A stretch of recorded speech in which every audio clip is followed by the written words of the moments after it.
Home Office officials have said the current arrangement to move migrants into an estate in Stoke Heath, this is Migrant Street issue you'd be aware of, they've now been put on hold. Well, that's according to the local MP there, Mark Pritchard. GB News national reporter Jack Carson has this report. Well, this meeting here has finished now. Residents attending with the opportunity to raise their concerns about the plans to house 83 asylum seekers in those homes in Stoke Heath. The local MP who organised this meeting, Mark Pritchard, joins us now. Mark, just give us your assessment of this meeting here tonight. Well, it was very well attended, overflowing. Local residents raise legitimate concerns. The government...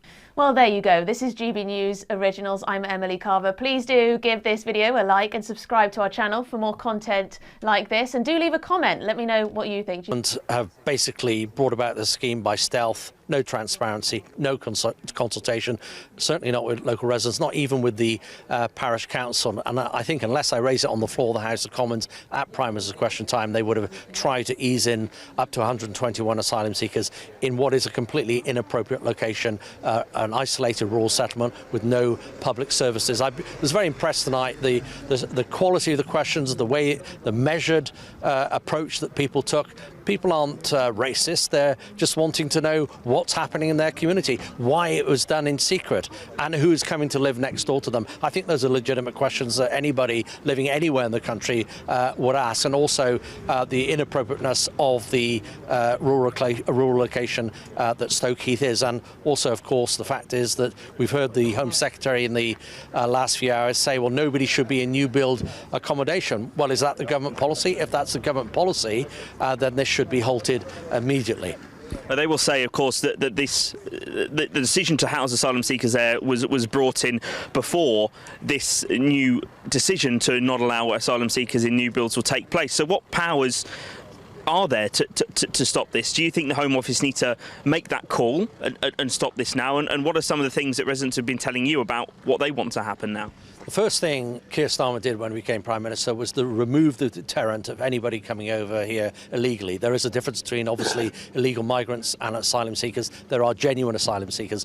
But even if everybody coming to Stoke Heath was genuine, everybody was the friendliest asylum seeker you'd ever met, it's still an inappropriate location. But, of course, the asylum system has been abused, is being abused, and many of those people aren't genuine, don't have genuine claims. And that's why, under Kemi, we rightly would leave the CHR in order to have the laws in order to get people back into their own countries and have a deterrent. Thank you so much for joining us after this meeting this evening. Now, a Home Office spokesperson told GB News that new houses should never be used to house asylum seekers, saying earlier this year the Home Secretary introduced robust processes to ensure new build sites like Stoke Heath can never be considered again. As you just heard there from the MP, there has been a temporary hold on anybody else moving to that estate, while it seems the decision to put them there in the first place is being reviewed. Well, thank you so much, Jack Carson, for that report. Loads of you getting in touch about our top story this morning, and this grooming gang leader who's been released from prison and not deported. Rebecca says just put him back in prison. The trouble is, it's not that easy, is it, legally? I could get it. Alison is one of several people who says he was actually given 41 years in prison, but of course the separate offences, it was the sentencing ran concurrently, which means you serve them all at the same time rather than consecutively, where it's you finish one and then start another. He says this concurrent sentencing is an absolute scandal. There's a lot of people saying that this morning, and there's a lot to be said for it. If you are, in effect, if you have all your sentences run concurrently, then you just don't serve them, really. Well, that's what ends up happening. Susan says, stop all foreign aid if we have countries that won't take citizens back. It should be as simple as that. Mark says, threaten to cut all ties and expel their diplomats if they don't take him. Yeah, and that's what Tory's talking about yesterday when we had them on the media round. They were saying we should be looking at all possibilities now, looking at visa restrictions. The ongoing debate surrounding local governance, housing allocations and deportation frameworks across the United Kingdom presents a critical moment for public administration and legal oversight. The recent controversy in Stoke Heath underscores a growing demand for transparency in local housing placement decisions.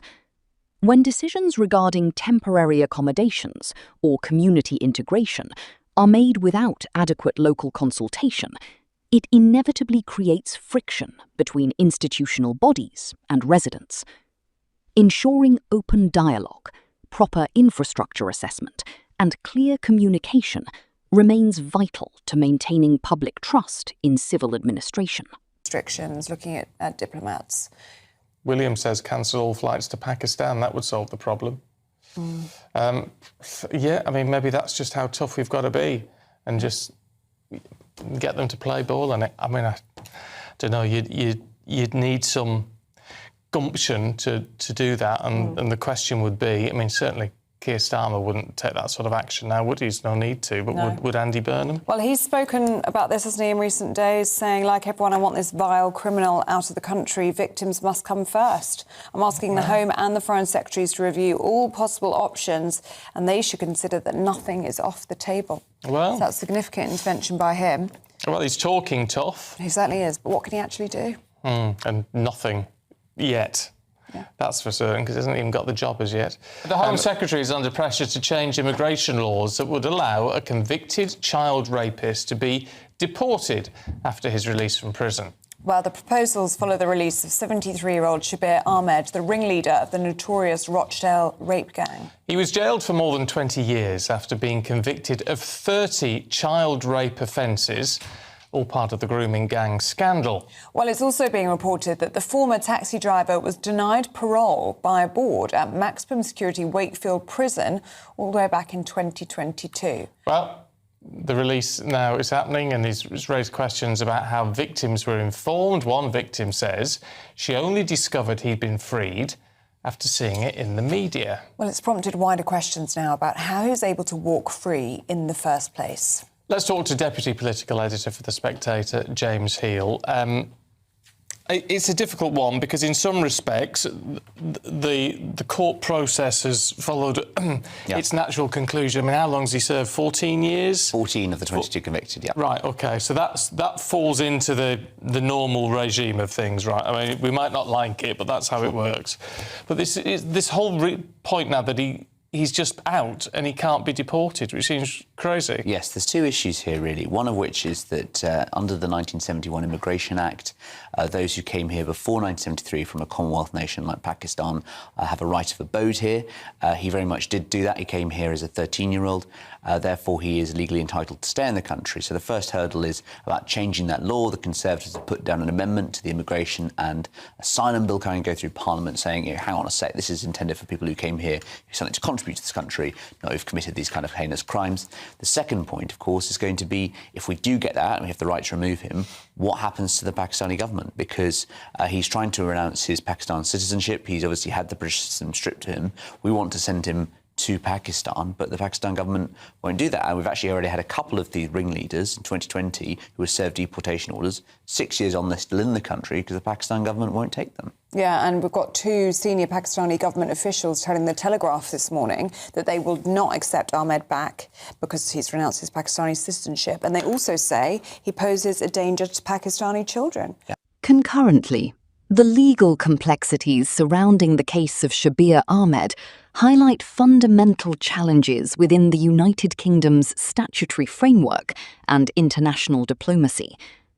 Under Section 7 of the Immigration Act 1971, long-term Commonwealth residents possess specific protections that limit automatic removal, creating a significant legal dilemma when dealing with individuals whose British citizenship has been revoked following severe criminal convictions. While legislative amendments have been proposed to close statutory exemptions for extraordinary cases, successful deportation ultimately relies on bilateral diplomatic agreements. When a foreign state declines to accept a returning individual, citing issues of citizenship renunciation or diplomatic leverage, the United Kingdom faces the reality of managing complex offender supervision within the domestic framework. Addressing these issues requires a careful balance between legislative reform, diplomatic negotiation, and strict public protection measures to ensure that public safety and governance standards are rigorously upheld.